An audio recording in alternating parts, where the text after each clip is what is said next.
in that live selling scenario, you've got more time with your prospect, right? You'll have at least an hour. If you're flying out to see someone or even driving over to their offices, not only will you be like, you know what? Yeah, we're going to meet for an hour and then I'm going to take you out to lunch, right? So I've got this time, and in that time, I can build rapport. So this whole 4-pack is about relationship building. And the challenge, of course, from a time perspective is that, yes, when you're in person, you get more time. But here's the downside to that in-person selling is that it takes more time to do that. Yeah. Because you're spending time in the car and time on a plane and time preparing and time getting ready, and you have to tie your shoes. And let's be honest, many of us haven't worn shoes that tie for quite some time. Right? I may or may not be wearing shoes that tie right now. Or even pants with buckles, right? Like, I mean, like, you know, like it's time to break out those yoga pants that actually look like work pants. So, you know, that's what's interesting. And then on the flip side of that, in virtual selling, you can get many more sales calls in because you have a shorter time window. Yeah. I think that's probably one of the biggest surprises that I've found and that I've talked to my clients about is that they can really go back to back to back with meetings. You could have, you know, six or seven sales calls in a day.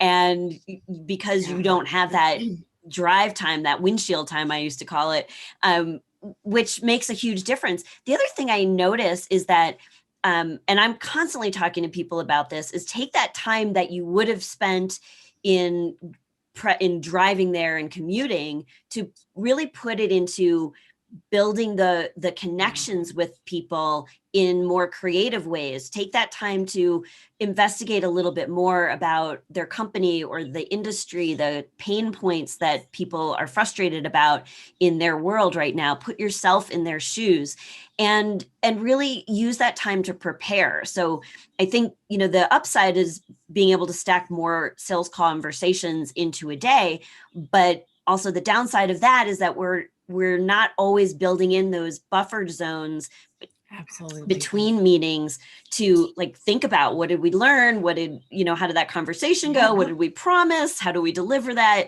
Like, and so I think it's just a reallocation of time, but I do think overall we have a lot more time that if we invest it wisely can be really sales focused as opposed to just getting from point A to point B. I think that's a great way. So maybe that's the first challenge.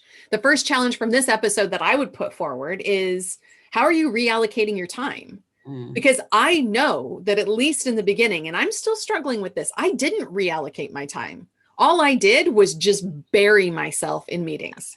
Yeah. And I just was never coming up for air. And, you know, there's a lot when we start talking about virtual meetings and the toll they take on us physically and emotionally and mentally, right? There's a toll that being on camera all day long takes on you. There's been some fascinating studies about this and about like how it impacts your, you know, your disposition and how it impacts your sleep and all these other factors. And when we just bury ourselves one meeting after another, there's implications.